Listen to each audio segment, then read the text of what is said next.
नवापूर या ठिकाणी जे विधानसभा आवाज येतोय का शेवटपर्यंत? नाही,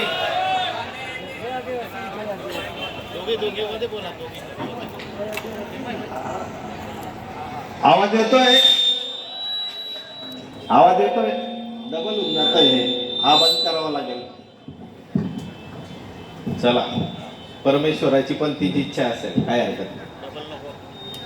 आज नवापूर विधानसभा मतदारसंघाची निवडणूक आणि त्या निवडणुकी निमित्ताने आज नवापूर शहरामध्ये ही प्रचार सांगतेची शेवटची सभा, कारण 6 वाजेपासून प्रचार संपणार आहे आणि 20 तारखेला मतदान होणार आहे. त्यामुळे तुम्ही आपण सर्वजण इथं एकत्र झालो. प्रथमतः गणरायाला वंदन करतो. सगळ्यात चांगला दिवस आहे आज, संकष्ट चतुर्थी आहे आणि जे येणारं संकट आहे ते गणपती बाप्पा नक्कीच दूर करणार आहे. म्हणून माझ्या सर्व नवापूर शहरातील ग्रामीण भागातील आलेले सर्व माझ्या माता भगिनी, वडीलधारी मंडळी, माझ्या तरुण मित्रांनो, मंचावर बसलेले सर्वच मान्यवर माझ्या माता भगिनी, वडीलधारी मंडळी, माझ्या मित्रांनो, पत्रकार छायाचित्रकार मित्रांनो, बऱ्याच वेळापासून बरेच मान्यवर बोललेत. बऱ्याच मान्यवरांना अजून बोलायचं होतं, पण कुठंतरी वेळेची पण मर्यादा आहे आणि ती मर्यादा बघून आपल्याला या ठिकाणी बोलण्यासाठी थोडंसं कमी वेळ मिळाला. त्याच्यामुळे मी त्या मान्यवरांचं सुद्धा मनापासून माफी मागतो. या किती 5 वाजेपर्यंत बघून घ्या, भाऊ विचारून घ्या परत एकदा. तर काही हरकत नाही, 5 ते 5 घड्याळ आपली आहे ना.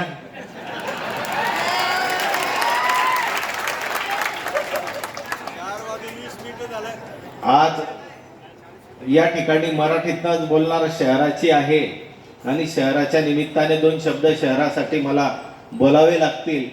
या शहरामध्ये सर्वतः ज्या भगवंताचं नाव घेतलं त्याचप्रमाणे या शहरामध्ये बरीचशी वडीलधारी मंडळी ज्यांनी हे नवापूर बसवण्यासाठी अथक परिश्रम घेतले. त्याच्यामध्ये कैलासवासी शिवराम काका असतील, स्वर्गवासी हारुकाका शहा असतील आणि स्वर्गवासी प्रताप काका शिवराम पाटील असतील. त्याचप्रमाणे या नवापूरचं स्वप्न बघणारे की नवापूर चांगलं झालं पाहिजे असे माजी नगराध्यक्ष स्वर्गवासी गोविंदराव वसावे साहेब असतील. त्याचप्रमाणे आमचे वडिलांचे जुने मित्र कैलासवासी प्रताप केशव पाटील काका असतील. त्यानंतर या नवापूर शहरामध्ये आणि ग्रामीण भागामध्ये ज्यांनी खरोखर आदिवासी समाजाला आणि इतर समाजाला, शाहू समाजाला स्वाध्यायाकडे नेलं ते आमच्या स्वर्गवासी मीरा काकी चौखावाला असतील. त्यानंतर आमच्या याच समाजामध्ये वावरणारे ज्यांनी आपल्या दानशूर व्यक्तिमत्वाचं एक उदाहरण म्हणजे मुसाबाई मुल्ला आणि त्यानंतर दुसरे इगू चाचा पालावाला यांना मी वंदन करतो, यांना स्मरण करतो की ज्या नवापूर शहरामध्ये आपण वसलेलो आहोत, या नवापूर शहराचा कायापालट ज्या व्यक्तींमुळे झाला ते आपले दोघी नेते आदरणीय नाईक साहेब आणि स्वर्गवासी माणिकराव दादा यांना सुद्धा मला आठवण केल्याशिवाय राहणार नाही. आणि त्याचप्रमाणे या नवापूर शहरामध्ये अनेक वर्ष ज्यांनी नगराध्यक्ष म्हणून काम पाहिलं ते आमचे आदरणीय वडील समान पितृतुल्य विपिनभाई चोखावाला यांना सुद्धा मला विसरून चालणार नाही. हे सर्व नेते मंडळी या सर्वांनी या नवापूर शहरासाठी योगदान दिलेलं आहे आणि त्यांच्याच स्मरणाने, त्यांच्याच विचाराने मला सुद्धा या नवापूर शहरामध्ये या प्रत्येकाच्या कामाचं उल्लेख मला या ठिकाणी प्रामुख्याने करावासा वाटतो. तुम्ही इथं म्हणत असणार की आज ही सभा आहे आणि या सभेमध्ये बरेचसे मान्यवर तुम्हाला या ठिकाणी दिसत नसतील, पण त्या ठिकाणी मी तुम्हाला नक्कीच सांगेल की माझ्याबरोबर कोण आहेत आणि माझ्याबरोबर कोण नाही. तर माझ्या बंधू भगिनींनो, आपल्याला कल्पना असेल की या नवापूरमध्ये लाडकी बहीण योजना आणि त्या लाडकी बहीण योजनेसाठी मला नवापूर तालुक्याचा विधानसभेचा अध्यक्ष आदरणीय अजितदादा पवार साहेब आणि या नंदुरबार जिल्ह्याचे पालकमंत्री आदरणीय अनिल पाटील साहेब आणि आमचे राष्ट्रवादीचे जिल्हाध्यक्ष माननीय डॉक्टर अभिजित मोरे यांनी मला या ठिकाणी नियुक्त केलं आणि मला कलेक्टर ऑफिसचं पत्र आहे, सरकारचं पत्र आहे की तुम्ही या लाडकी बहीण योजनेचे अध्यक्ष आहात। आणि बाकी लोक म्हणतात की भरत कसा आला आणि कुठून आला, अरे पण भरतला शासनाने नियुक्त केलेले, म्हणून त्या लाडकी बहिणीसाठी सर्व समान पाहित गवलो याने दूर आहे, सर्व समान समाजाला न्याय देण्याचा प्रामाणिकपणे प्रयत्न केला। माझ्या ज्या माता भगिनी आहेत त्या माता भगिनींना, सर्व समाजातील माता भगिनींना न्याय देण्याचा प्रामाणिकपणे प्रयत्न केला। आजपर्यंत माझ्या माता भगिनींकडं जे दुर्लक्ष होतं, जे कोणीही बघितलं नाही, ते आमच्या नेत्यांनी आदरणीय अजितदादा पवार साहेबांनी बघितलं। त्यांनी बघितलं की ही महिला, ही गृहिणी, ही माता, ही बहीण या नवापूर शहरामध्ये असेल, महाराष्ट्रामध्ये असेल, ही घराचं नियोजन करते। सकाळी सुटल्यापासून तर रात्रीपर्यंत ती राबते। सकाळी सुटल्यापासून ती पाणी गरम करते, मुलांना तयार करते, शाळेत पाठवते, मुलांसाठी डबा करते। आणि आमचे मेवणे असतील, आमचे पाहुणे असतील, ते जर ऑफिसला जात असतील, शेतावर जात असतील, त्यांच्यासाठी डबा सुद्धा ती बनवून देते। पूर्ण घराचं नियोजन करते। तेल किती लागतं, तिखट किती लागतं, मीठ किती लागतं, कांदे किती लागतात, लसूण किती लागतं, हळद किती लागते, या सर्व गोष्टींचा ती विचार करणारी माझ्या माता भगिनी, तिचा विचार कोणीच केला नाही। मग आमच्या अजितदादांनी ठरवलं आणि आमच्या मातेला लाडक्या बहीण योजनेद्वारे तिच्या खात्यामध्ये डायरेक्ट 1500 रुपये दिले। डायरेक्ट तिच्या खात्यामध्ये सरसकट 1500 रुपये दिले। त्याच्यामध्ये कुठेही जातीबातीचा भेदभाव केला नाही। जी माता आहे, जी भगिनी आहे, तिला त्यांनी तो न्याय देण्याचा प्रामाणिकपणे प्रयत्न केला। मग तुम्ही सांगा, आम्ही जातीयवादी कसे? जर आम्ही जातीयवादी राहिलो असतो तर ही योजना लॉन्च झाली असती का, ही योजना चालू झाली असती का? सरसकट माझ्या माता भगिनींना या योजनेचा लाभ मिळाला आणि तो मिळवून देण्यासाठी हा भरत भाऊ प्रामाणिकपणे तुमच्या बरोबर उभा राहिला। कुठला नेता उभा राहिला हे सांगा मला। ज्यांच्या हातामध्ये सत्ता होती, शिरीषदादा आमदार होते, शिरीषदादांनी कुठं आमच्या भगिनींकडे ढुंकून सुद्धा बघितलं नाही की एखाद्या बँकेच्या ठिकाणी जाऊन, बाई तुझे काही काम आहे, ताई तुझं काही काम अडलंय का, मी येऊ का तुझ्या मदतीला? पण शिरीषदादा सुद्धा आले नाही आणि शरददादा तर दूर दूरपर्यंत कुठं दिसलेच नाही। पण हा त्यांचा भाऊ भरत भाऊ हा प्रत्येक ठिकाणी गेला, बँकेत गेला, विचारपूस केली, चौकशी केली। आणि हेच नव्हे तर मी माझा स्वतःचा नंबर दिला। माझ्या बहिणी या माझ्या संपर्क कार्यालयात आल्या, ज्यांचे पैसे अडले होते त्यांचे प्रामाणिकपणे पैसे काढून देण्याचा प्रयत्न केला। मी तुम्हाला सांगतो, या ठिकाणी बऱ्याचशा माझ्या मुस्लिम भगिनी बसलेल्या आहेत, ज्या मुस्लिम भगिनी कोणाकडे जात नाही, कुठली आई बहीण कोणाच्या घरी जात नाही, पण या भरत भाऊच्या घरी बिंदासपणे ते आला आणि त्यांनी सांगितलं, भाई मेरा ये काम है, मेरे पैसे नहीं आ रहे। भाऊ मना पैसा नहीं पड़ी रहना, काय करना भाई, मारा पहिया नहीं पडता हूँ करता छे, हमारा भी पहिया लाखी आपो। या पद्धतीने माझ्या बहिणींनी सांगितलं आणि ही वास्तुस्थिती आहे, ही खरं आहे। मी खोटं बोलणारा व्यक्ती नाही, मी खोटं बोलून मतं मिळवणारा मुळीच नाही। मी पण माणिकराव दादाची औलाद आहे, मी पण माणिकराव दादाचा पोरगा आहे। मी जे सांगेल ते खरं सांगेल, खोटं सांगणार नाही। आणि जे मी करून दिलं ते मी माझ्या बहिणींवरती उपकार नाही केले, मी माझं कर्तव्य समजतो की ज्या समाजामध्ये मी जन्मलो आहे त्या समाजाचं ऋण फेडण्याचं काम हे परमेश्वराने, भगवंताने मला दिलं। अरे किती मोठा मान मला मिळाला, माझ्या सेवा करण्याची संधी या भरत भाऊला मिळाली। माझं टोपण नाव भाऊ आहे आणि त्या भावाला ही संधी भगवंताने मिळवून दिली, या सरकारने मिळवून दिली। अजून काय पाहिजे हो? ज्याचं स्वच्छ चरित्र, ज्याचा आत्मा चांगला, भगवंत सुद्धा त्याच्या पाठीशी असतो। नाही तर हे जर दुसऱ्याकडे जर गेलं असतं ना, लाडक्या बहिणीचं जर पद हे दुसऱ्याकडे गेलं असतं तर माझी आई बहीण कोणीच त्याच्याकडे गेलं नसतं। हे सुद्धा सत्य तेवढं खरं आहे। पण आज ज्या गोष्टीचा मला आनंद आहे की 77,000 भगिनींना हा या योजनेचा लाभ झाला. 57 कोटी रुपये हे या त्यांच्या बँकेत खात्यामध्ये आले आणि येणाऱ्या दिवसामध्ये 1500 नाही 2100 रुपये त्यांच्या खात्यावर होणार आहेत. याचा आम्हाला अभिमान आहे, ते आम्ही करणार आहे. काँग्रेसवाले म्हणतात की आम्ही 3,000 रुपये देऊ. किती? 3,000 रुपये देऊ. मग जेव्हा तुमचं सरकार होतं तेव्हा का झोपले होते का? तेव्हा का नाही माझ्या बहिणींना तुम्ही लाभ दिला? माझ्या बहिणींना तुम्ही लाभ द्यायला पाहिजे होता. ते काम आम्ही केलं, आमच्या सरकारने केलं. आमच्या बहिणींना आम्ही ते लाभ मिळवून दिला. आम्ही तुम्हाला आमचा परिवार समजतो, आमचं कुटुंब समजतो.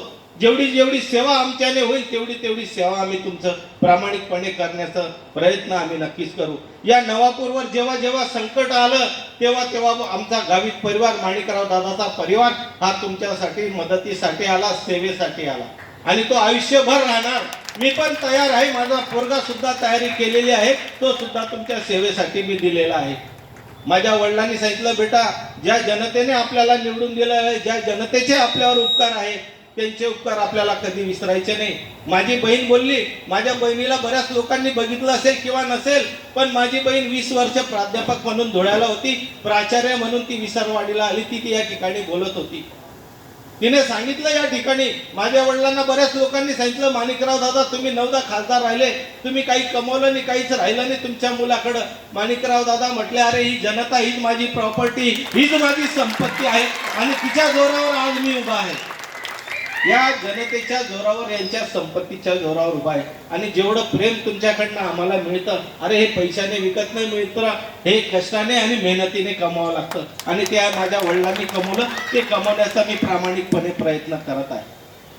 या नवापूर शहरामध्ये तुम्हाला माहिती असेल ब्लड फ्यूचा टाइम आला होता.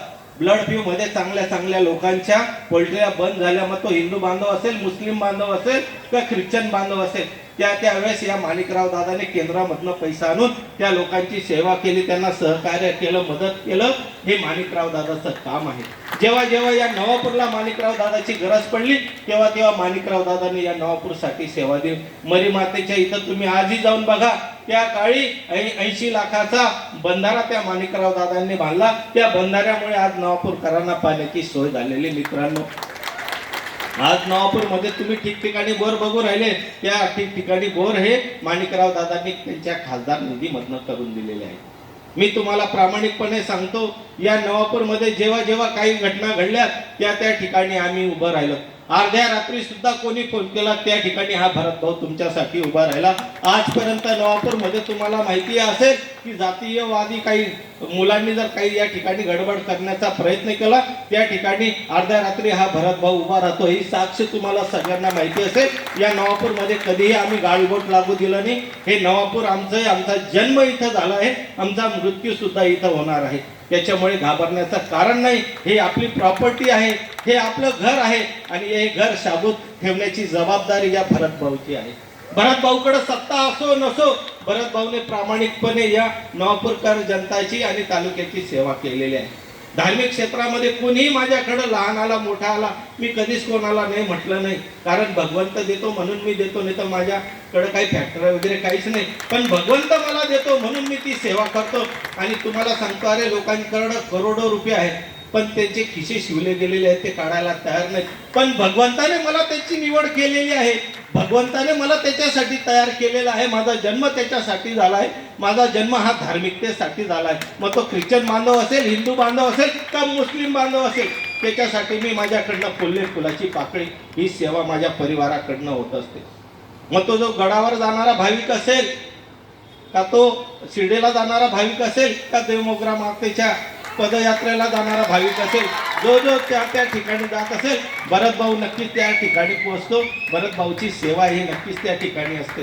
मी मदत नाही म्हणत, मी मदत नाही करू शकत, मी इतका मोठा नाही, कारण भगवंत आहे. मी भगवंताला नाही मदत करू शकत, पण मी सेवा देऊ शकतो. मदत आणि सेवा मधला अर्थ समजून घ्या.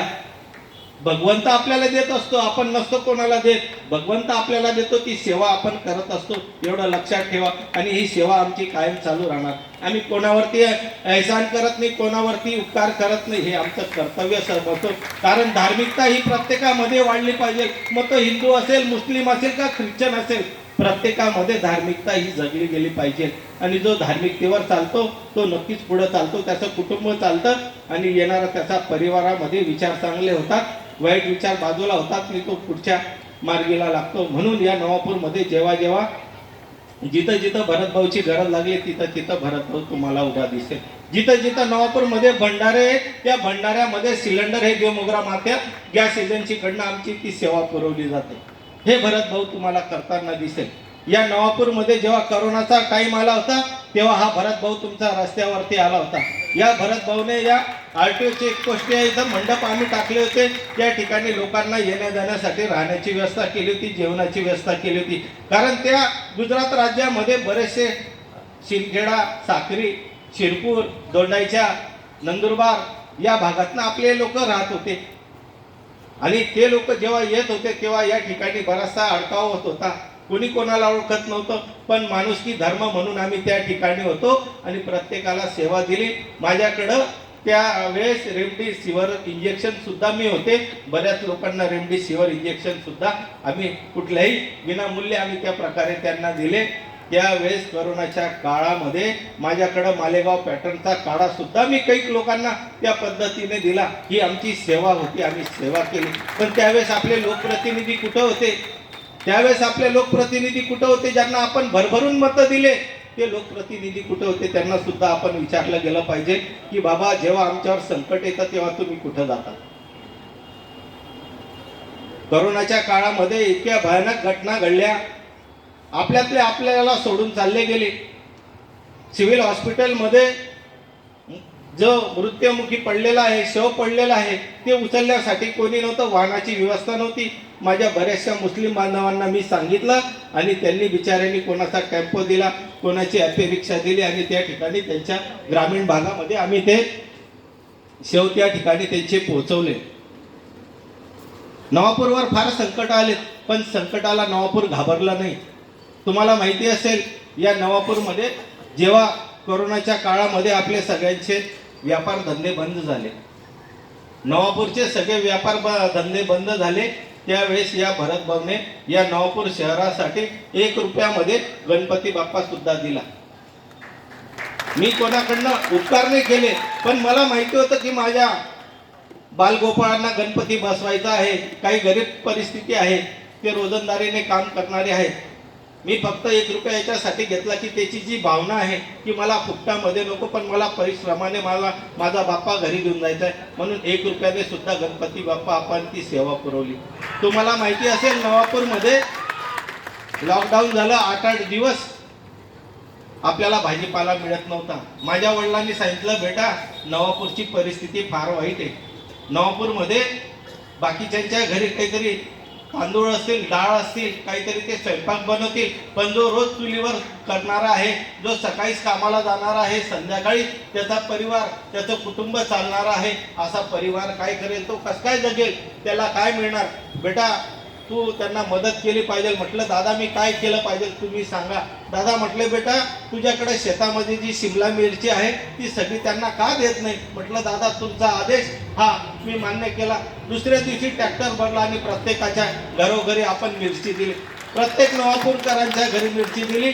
खेड्यापाडी ज्यांना ज्यांना लागत होती त्यांना दिलं. ही सेवा आमची आहे, आम्ही कोणावर उपकार केले नाही. सांगायचं तात्पर्य एवढंच की बरेच लोक म्हणतात की भरत काय करतो, बरेचसे धंदे काय?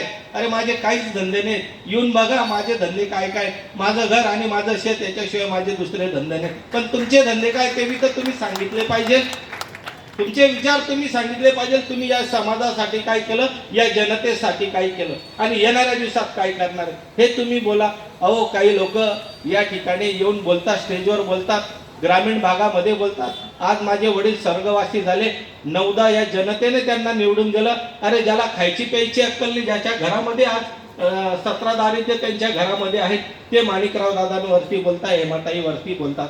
अरे तुम्ही काय करणार आहेत तुम्ही बोला, आम्ही काय करणार आहेत ते आम्ही बोलू. आमचे संस्कार आहे. माझी मोठी बहीण या ठिकाणी बोलली, किती सुसंस्कृतपणे ती बोलली.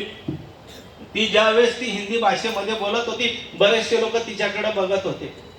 हे माझ्या आईवडिलांनी आम्हाला शिकवलं, हे आमचं रक्त आहे, की हे आमचे संस्कार आहे. ती या ठिकाणी बोलली, तिच्या परिश्रमाने, तिच्या मेहनतीने ती डॉक्टर झाली आहे, PhD झाली आहे. आणि तुमच्या माहितीसाठी सांगतो, आपल्या आदिवासी समाजामध्ये पहिले ती डॉक्टरेट करणारी आदिवासी समाजावर तिनं लिखाण केलेलं आहे. कला आणि संस्कृती या विषयी तिने आपल्या समाजाविषयी PhD केलेली आहे. ही माझी बहीण जयश्रीताई गावी.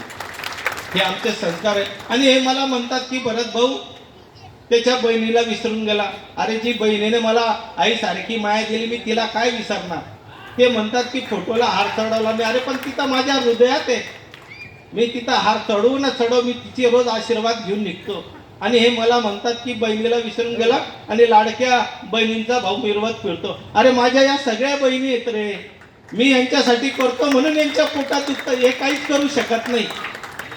मी तुम्हाला प्रामाणिकपणे सांगतो की या नवापूर शहरासाठी जेवढं आमच्याने होईल तेवढं आम्ही प्रामाणिकपणे करण्याचा प्रयत्न करतो. आज नवापूरची परिस्थिती बघून घ्या. नवापूरमध्ये 5 वर्ष काँग्रेसला आपण दिलीत. या काँग्रेसने या नवापूर शहराची काय वाताहत केली तुम्ही बघत असणार. एकही नवापूरची गल्ली, एकही नवापूरचा रस्ता चांगला नाही. हा रस्ता एकच चांगला आहे, आपले आमदार महोदय श्रीदादांच्या इथला रस्ता चांगला आहे, लाईट जोरात आहे त्यांच्या इथे. ही वास्तुस्थिती आहे, ही नाकारू शकत नाही. अहो किती त्रास आहे. माझ्या ज्या भगिनी रोज ज्या मोटरसायकलीवर जातात, आमच्या लहान लहान मुलांना घेऊन जेव्हा शाळेत सोडायला जातात, तेव्हा अक्षरशः इकडं तिकडं त्यांचं ते बॅलन्स जातो, कुठंतरी आमच्या भगिनी पडून सुद्धा जातात, जीव मुठीमध्ये घेऊन जातात. मला चांगल्या चांगल्या बहिणींचा फोन आला, भरत भाई जरा आगे देखना पड़ेगा, ये रास्ते में तो बहुत खराब कर दिया, अगली बार हमारे बहनों का आशीर्वाद हमारे भाई के ऊपर है, लेकिन हमारी एक ही ख्वाहिश है, ये नवापूर के रास्ते अच्छे कर दो.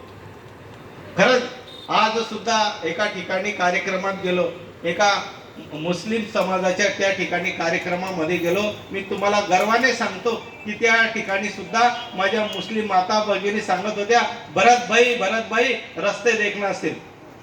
काय सांगितलं पाहिजे बघा, ही बोलकी प्रतिक्रिया आहे. आणि म्हणे आम्ही काँग्रेसने काम केलं. अरे काय काम केलं तुम्ही या नवापूर मध्ये तर दाखवा. 5 वर्ष नाईक साहेबांचे आणि 5 वर्ष शिरीषदादांचे, 10 वर्षामध्ये त्यांना एका व्यक्ती दरवर्षी 5 कोटी रुपये आमदार निधी म्हणून मिळते. 50 कोटी रुपये शिरीषदादांना मिळालं.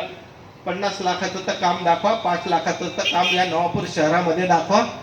फक्त काय केलं तर लाईट्या बसवला. लाईट्यांमध्ये किती 35% 40% कमिशन मिळलं म्हणून ते लाईट लावले. आणि ते लाईट का लावले की मी खाली खड्डे पाडून ठेवलेले ते बघा, हे दाखवण्यासाठी त्यांनी लाईट लावली. पण नवापूरच्या जनतेला कधीही श्रीदादांनी आवाज दिला नाही, हाक दिली नाही. मी तुम्हाला सांगतो की आजपर्यंत नवापूरचा वाली कोण आहे हो, आपला लोकप्रतिनिधी आहे. नवापूरसाठी कधी ते आलेत का आपल्या बरोबर, कुठल्या आपल्या समारंभामध्ये आलेत का, कुठल्या धार्मिक क्षेत्रामध्ये आलेत का, कोणाशी हितकूच केलं का, कुठं थांबलेत का. फक्त 5-10 लोकांना जवळ घ्यायचं आणि आपलं काम करायचं, बाकी कोणाला विसरून जायचं. मी तुम्हाला सांगतो की हे जे काही झालं, कालपर्यंत काँग्रेसच्या जीवावरती निवडून आले, पण त्यांनी सगळी भ्रम निराश केली. येणारे दिवस हे काँग्रेसचे संपलेले आहेत, राष्ट्रवादीचे दिवस चालू झालेले आहेत, जनतेचे दिवस चालू झालेले आहेत. जनता यांना कधीही माफ करणार नाही. येणाऱ्या 20 तारखेच्या दिवशी तुमचं मतदान होणार आहे. ते मतदान तुम्हाला चांगल्या पद्धतीने करायचं आहे.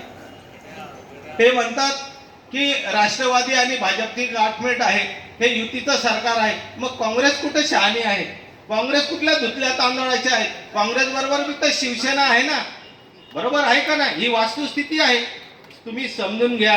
हे फक्त मतांच्या राजकारणासाठी समाजामध्ये वेगळे करण्याचा प्रयत्न करतात. मी तुम्हाला सांगतो, हा तुमचा भरत भाऊ आहे. ज्या वेळेस तुम्हाला वाटलं की या नवापूरमध्ये वेगळं काही होत आहे, त्या दिवशी सांगा भरत राजीनामा दे, त्या दिवशी हा पोरगा राजीनामा देईल. पण मी समाजाची साथ सोडणार नाही, लोकांची साथ सोडणार नाही. आम्ही तुमच्यासाठी आहे. जोपर्यंत जीवामध्ये जीव आहे तोपर्यंत या नवापूरकरांची सेवा करू, तालुक्याची सेवा करू. जीना यहाँ मरना यहाँ, इसके सिवा जाना कहा. हे आम्ही तुमच्यासाठी आहोत, शेवटपर्यंत राहू, कधीच हे करणार नाही. या नवापूर तालुक्याला, या नवापूर शहराला पाण्यापासून आपल्याला मुक्त करायचं आहे. जसं शिरपूर पॅटर्न आहे तसं नवापूर पॅटर्न आपल्याला करायचं आहे. या नवापूरकरांना 24 तास पाणी मिळेल हे नियोजन आपल्याला करायचं आहे. तालुक्याला पाणी मिळेल याचं नियोजन करायचं आहे. आज नवापूर शहरामध्ये ठिकठिकाणी टंचाई असते, पण आमदार साहेबांनी कधी टंचाईसाठी मिटिंग केली नाही. कधी नगरसेवकांना बोलवलं नाही की कुठं कुठं टंचाई बाबा, मी तुम्हाला या ठिकाणी तुम्हाला माझ्या आमदार निधीमधनं कामं देतो. या ठिकाणी माझ्या भाऊ बहीण बसले असतील, नगरसेवक ऐकत असतील, त्यांना सुद्धा कल्पना असेल की त्यांच्या भागामध्ये काही कामं झालेत का, काही कामं नाही झालेत. त्यांचे सुद्धा त्या ठिकाणी कामं झाले नाहीत. त्यांच्या गल्लीमध्ये, त्यांच्या बोळीमध्ये सुद्धा आज पाण्याची टंचाई आहे. मग आमदार साहेबांनी लक्ष दिलं कुठं हे सुद्धा आपण विचार करा. ज्या ज्या पद्धतीने या नवापूरसाठी येणाऱ्या दिवसामध्ये ज्या सुविधा आपल्याला करायच्या आहेत त्या आपण करणार आहोत.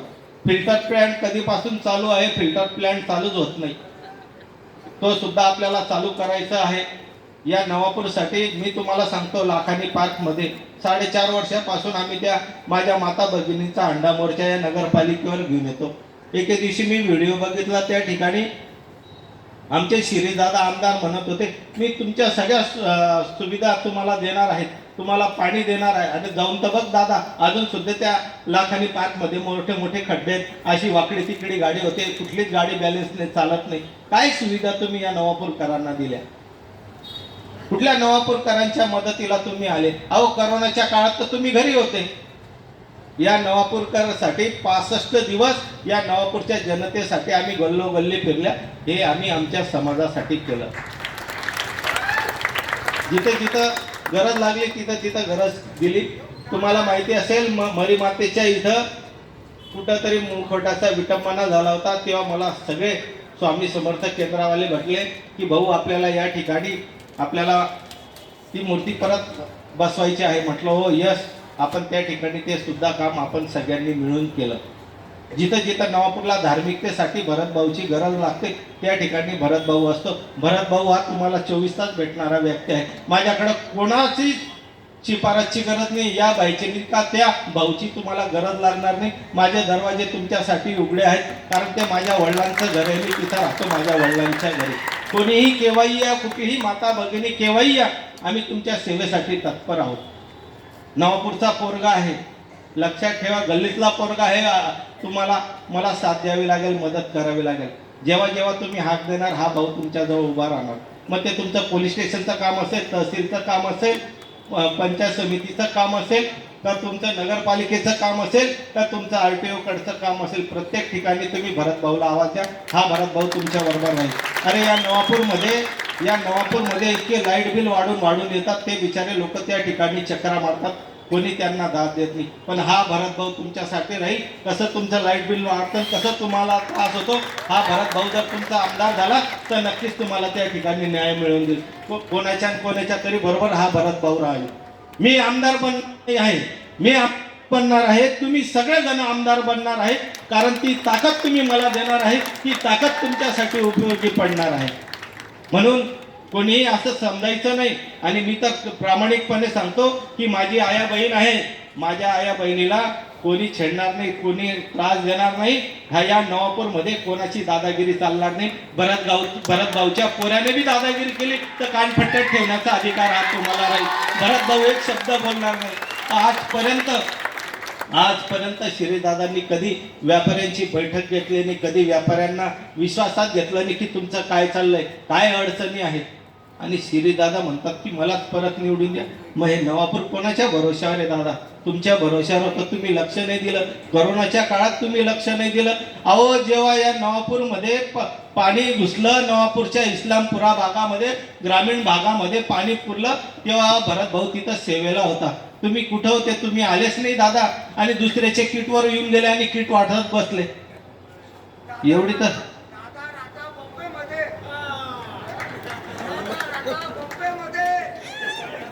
तर या गोष्टीची दादाने विचार केली पाहिजे की लोकप्रतिनिधी कसा असला पाहिजे.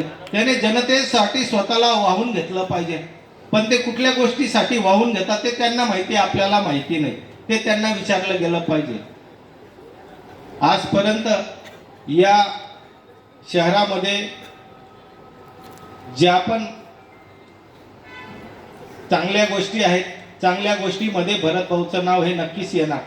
कुठल्याही वाईट गोष्टीमध्ये भरत भाऊचं नाव येत नाही आणि भविष्यात सुद्धा येणार नाही. माझा रस्ता सरळ आहे, माझा रस्ता वाकडा नाही. माझी नजर ही चांगलीच राहणार. माझी माता आहे, माझी भगिनी आहे, हेच आमचं ध्येय राहील, हेच आमचं उद्दिष्ट राहील. आम्ही कधीही कोणाला त्रास देणार नाही, कोणीही असं समजायचं नाही. आणि तुम्हाला सांगतो, या स्टेजवर बसणारे असतील का समोर बसणारे असतील, कोणीही या नवापूरमध्ये दादागिरी करणार नाही, कोणाची दादागिरी चालणार नाही. मी तुम्हाला स्पष्टपणे सांगितलं, माझा मुलगा जरी असेल तरी मी त्याला सोडणार नाही. व्यापारी बांधवांनी घाबरायचं नाही. आजपर्यंत नवापूरच्या व्यापाऱ्यांना माणिकराव दादा मंत्री असताना सुद्धा कोणाला त्रास माणिकराव दादांनी दिला नाही. आणि तेव्हा तर मी त्यांचा पोरगा होतो, तेव्हा पण माझी बी चलती होती, पण आम्ही कधीच तेव्हा बी कोणाला त्रास दिला नाही. मग आता कसं काय त्रास देणार? जर माझ्या वडिलांना इतक्यांदा 9दा निवडून दिलं तेव्हा आम्ही कोणाशी दादागिरी केली नाही, तर आज मी कसं काय दादागिरी करेल? मी बी माणिकराव दादाचा पोरगा आहे, त्यांनी सेवा केली, तीच आमची सेवा राहणार आहे. काही व्यापारी बांधवांना कल्पना असेल, याच लोकांच्या व्यापारी बांधवांच्या काही लोकांनी पैसे घेतले होते, ते सुद्धा भरत भाऊने पैसे मिळवून दिले. काही लोकांना त्रास झाला होता, तेव्हा सुद्धा भरत भाऊ तुमच्या बरोबर होत्या. अर्ध्या रात्री केव्हाही कुठेही काही घटना घडली, भरत भाऊला आवाज दिला तर भरत भाऊ त्या ठिकाणी उभा राहतो. आज तर माझ्याकडे कुठलंच संविधानिक पद नाही आहे. मी एक साधा छोटासा जिल्हा परिषद सदस्य आहे, तरी मी तुमच्यासाठी पोलीस स्टेशन पर्यंत येऊ शकतो. पण जर तुम्ही संविधानिक पद दिलं, आमदारकी दिलं, तर मुंबईपर्यंत तुमचा आवाज पोहोचवू शकेल, हे नक्कीच मी प्रामाणिकपणे सांगू शकतो. कोणालाही त्रास होऊ देणार नाही. ज्या ज्या योजना आहेत, हे म्हणतायत की कॉलेजला शासकीय निधी वापरून गटार बनवले व लकी पार्क येथे स्वतःच्या लेआउट मध्ये रस्ते बनवले. हे जाऊ दे, आता तो शिरीष दादा आहे, त्याने काहीतरी लेआउट बनवले असतील, काही केलं असतील, पण कॉलेजला शासकीय निधी वापरून त्यांनी काम केलं. त्या ठिकाणी जाऊ दे, आपल्या समाजाचेच पोरं सगळे जातात, जाती धर्माचे, त्याच्याबद्दल आपलं बी काही म्हणणं नाही. पण मी तुम्हाला प्रामाणिकपणे सांगतो, या नवापूर शहराचा, या तालुक्याचा कायापालट केल्याशिवाय राहणार नाही. तुम्हाला कल्पना असेल की अजितदादा पवार साहेब येऊन गेले आणि त्यांनी सांगितलं, माझ्या भरतला निवडून द्या, 5,000 कोटी रुपये या नवापूर तालुक्यासाठी दे. विचार करा, 5,000 कोटी फार होऊन जातात. नवापूरचे रस्ते सगळे चकचकीत होऊन जातील.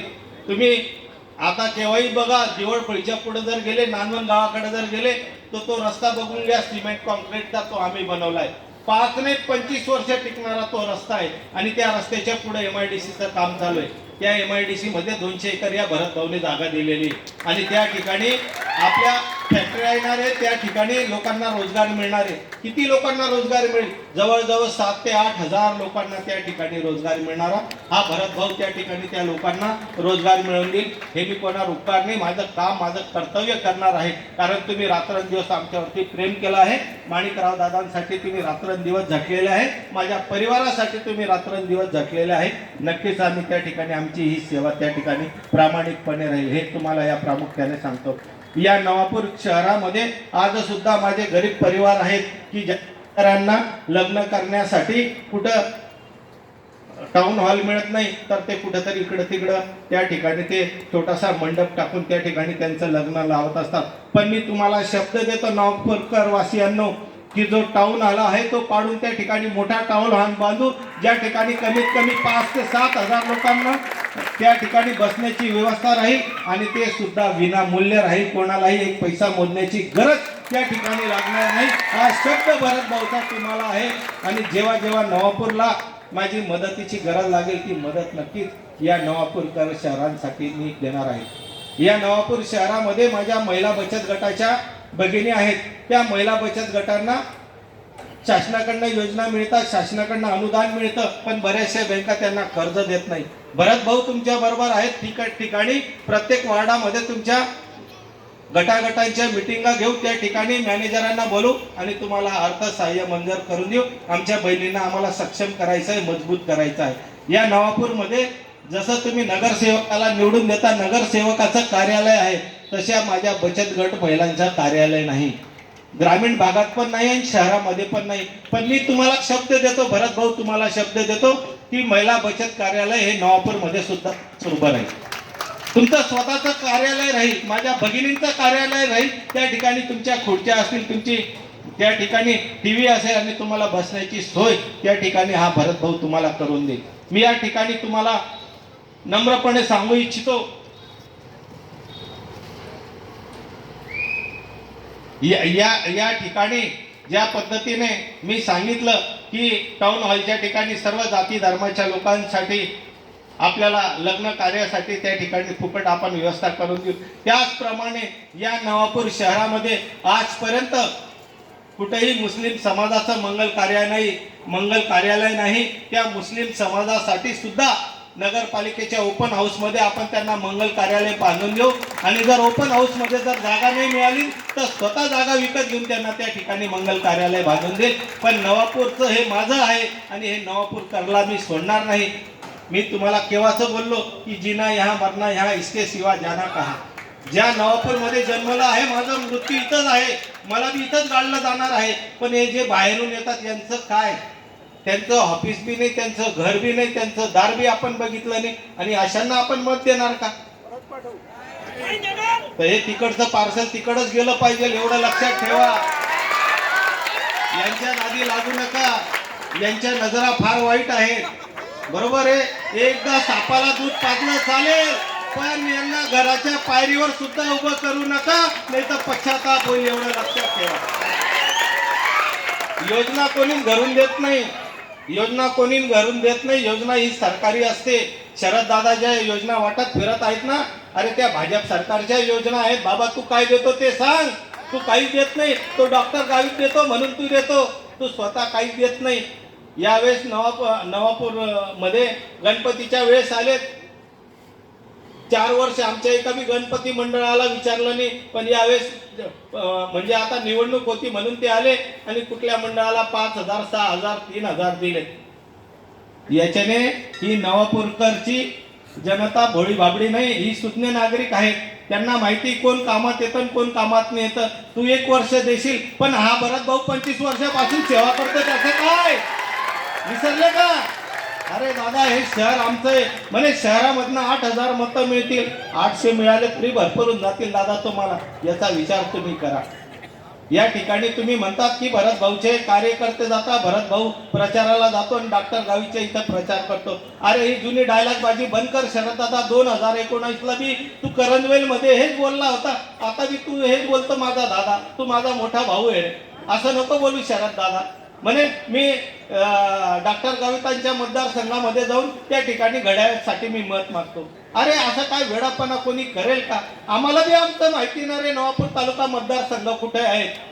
आम्ही मतदारसंघ शोधत फिरतो, पण तुम्ही काय शोधत फिरता हे स्वतःला तुम्ही विचारा, जनतेला विचारा. आमचं चारित्र्य नका बघू, स्वतःच बघा. तुमच्याकडे काय आहे? माझी बहिणीला मी बघितलं पाहिजे, माझ्या परिवाराला मी बघितलं पाहिजे, पण तुम्ही काय बघत फिरता हे तुम्ही स्वतः सांगितलं पाहिजे. तुम्ही जनतेला नाही सांगितलं पाहिजे. या नवापूरकर शहरामध्ये जे माझे मुस्लिम बांधव आहेत त्यांना मी सांगू इच्छितो, जे हिंदू बांधव आहेत त्यांना मी सांगू इच्छितो की 5 वर्षामध्ये शरद दादा हे कुठल्या मस्जिदीच्या इथं येऊन आपल्याला शुभेच्छा देताना बघितलं का? तुम्हाला इतक्या शुभेच्छा देताना हे तुम्ही आम्हाला सांगा प्रामाणिकपणे. 5 वर्षामध्ये गणपती बाप्पाचं विसर्जन होतं, कुठं कुठं शरद दादा या 5 वर्षामध्ये या ठिकाणी फिरला. कुठं कुठं गरबा होतात त्या ठिकाणी शरद दादा फिरला. मग अशा लोकांना तुम्ही मदत करणार, अशा लोकांना तुम्ही बघणार. अरे ज्याचं नवापूरमध्ये साधं दुकान सुद्धा नाही, त्याला बसायला खुर्ची सुद्धा नाही, अशा लोकांना तुम्ही साथ देणार का? अरे तुम्ही माझं घर बघितलं, माझं शेत बघितलं, माझी वाडी बघितली. आज तर मी माझ्या वडिलांच्याच घरी राहतो, ते सुद्धा घर बघितलं आहे तुम्ही. 1960 पासून माझे वडील त्या ठिकाणी राहत आहेत, तेच माझं घर आहे. बरेचसे भाऊ भगिनी त्या ठिकाणी येतात आणि बघतात, माझ्या शेतावर येतात. पण शरद दादाचं तुम्ही काय बघितलं? काहीच बघितलं नाही. माझं घर बघितलं, माझ्या मिसेसला बघितलं, माझ्या मुलांना बघितलं, माझ्या आई वडिलांना ते स्वर्गवासी झाले त्यांना बघितलं. पण शरद दादाचं तुम्ही काय काय बघितलं ते तर सांगा मला मित्रांनो. त्याचं काहीच बघितलं नाही तरी त्याच्या मागं फिरून राहिले. अरे असं नका करू रे मित्रांनो. हे नवापूर आपलं आहे. नवापूरमध्ये चांगल्या लोकांची एंट्री करा, वाईट लोकांची एंट्री नका करू. हे नवापूर नका करू. हे नवापूर आम्ही शाबूत ठेवलेलं आहे आजपर्यंत नवापूरमध्ये काही गालबोट आम्ही लागू दिले नाही आणि भविष्यात सुद्धा गालबोट लागू देणार नाही. बरेचसे लोक इथे येऊन टिंगल टवाळी करतात. अरे आजपर्यंत आमचे ते संस्कार नाही, आम्ही ते संस्कारी पण करणार नाही. आम्ही या लोकांसाठी योजना आणून देऊ. जे 65 वर्षावरील म्हातारे कोतारे आहेत, ज्या दुर्दैवाने माझ्या माता भगिनी विधवा झाल्या आहेत, त्यांचे फॉर्म भरले गेले पाहिजेत. त्यांचे फॉर्म सुद्धा भरले गेलेत नाहीत. त्यांना सुद्धा त्या 1500 रुपयाचा लाभ श्रीदादा मिळवून देऊ शकत नाही. त्या ठिकाणी सुद्धा हा भरत भाऊ त्या ठिकाणी उभा राहील. एवढंच या निमित्ताने सांगतो. टाईम होण्यात आलेला आहे. घड्याळ ही निशाणी आहे, ती विसरायची नाही आहे. घड्याळ या निशाणीवर 1 तारखेला मतदान करायचं आहे आणि या भरत भाऊला त्या ठिकाणी आमदारकीच्या पदावर पोहोचवण्याचं काम तुमचं आहे. मी खरं सांगतो, प्रामाणिकपणे सांगतो, माझ्या घरच्यांनी साथ सोडली. माझे जवळचे होते, माझे भाऊबंद होते, त्यांनी साथ सोडली. काही हरकत नाही. मला माहिती आहे माझे भाऊ बी तुम्ही आहेत, माझे बहीण बी तुम्ही आहेत. मला विश्वास आहे तुम्ही माझा साथ सोडू शकत नाही. जे स्वार्थाने गेले त्यांना जाऊ द्या. पण शेवटी एकच विनंती करतो, माझ्या वडिलांनी मी फार सेवा केली या नवापूर शहराची. एकदा भरत भाऊला मतदान करा, बस एवढी आपुलकीची विनंती करतो. ती खरी माणिकराव दादाला श्रद्धांजली राहील. ती खरी माणिकराव दादाला श्रद्धांजली राहील. एवढंच या निमित्ताने सांगतो. सगळ्यांचं आभार मानतो. या ठिकाणी थांबतो. जय गणेश, जय आदिवासी, जय राष्ट्रवादी.